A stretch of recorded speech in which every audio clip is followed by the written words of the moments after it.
এই মুহূর্তে মুর্শিদাবাদের জঙ্গিপুর থেকে একটি খুবই মর্মান্তিক খবর উঠে আসছে। জঙ্গিপুরে অকাল বজ্রপাতে প্রাণ গেল এক ফুটবল প্রশিক্ষকের। জানা গিয়েছে যোধকমল স্পোর্টিং ক্লাবের মাঠে প্রতিদিনের মতো ফুটবলারদের নিয়ে প্রশিক্ষণ দিতে গিয়েছিলেন ফুটবলার সাবিরুল শেখ। সেখানে হঠাৎ বৃষ্টিপাত শুরু হলে মাঠ থেকে বেরিয়ে যাওয়ার সময় বজ্রপাত ঘটলে দুইজনের মধ্যে মৃত্যু হয় সাবিরুল শেখের। জানা যায় তার বাড়ি রঘুনাথগঞ্জের জঙ্গিপুরের 11 নম্বর ওয়ার্ডের ইসলামপুরে। আরেকজন মাঠে চাষ করতে গিয়ে এই বজ্রপাতে মৃত্যু ঘটে। তার নাম জয়ন্ত রায়, তার বাড়ি রঘুনাথগঞ্জের বাঘা এলাকায়। আহত আরও একজন ইমরান শেখ, তার বাড়ি রঘুনাথগঞ্জ থানার ওসমানপুর এলাকায়। তিনি বর্তমানে হাসপাতালে চিকিৎসাধীন। গোটা ঘটনায় নেমে আসে শোকের ছায়া। ইতিমধ্যে জঙ্গিপুরে অকাল বজ্রপাতে প্রাণ গিয়েছে এক ফুটবল প্রশিক্ষকের। জানা গিয়েছে সেই ফুটবল প্রশিক্ষকের নাম সাবিরুল শেখ।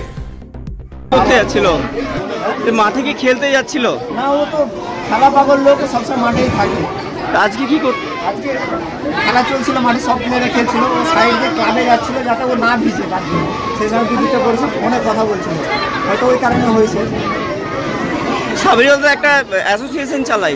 হ্যাঁ, একটা পুরো কতগুলো প্লেয়ার ওর কাছ থেকে উঠে এসছে। এত ভালো ফুটবল প্রেমী ও।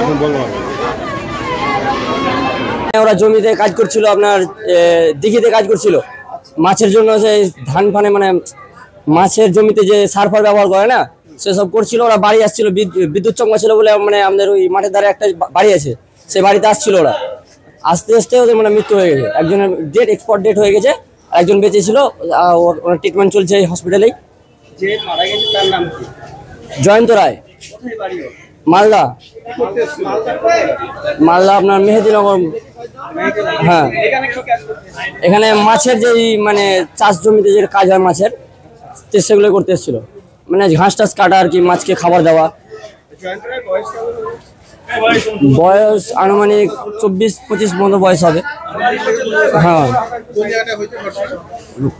বাঘা পেড়ে যে বিল নেই, বাঘা বিলের মধ্যেখানে যে এখন দিঘিগুলো করেছে নতুন নতুন সব মাছের চাষ করার জন্য।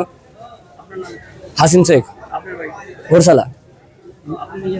আমরা নিয়ে এসেছি। আমরা মানে ওখানে আমরাও থাকি, মানে আমাদের মানে পরিচিতের মধ্যে যে দিঘিটা আছে ওটা আমাদের একটা দাদা।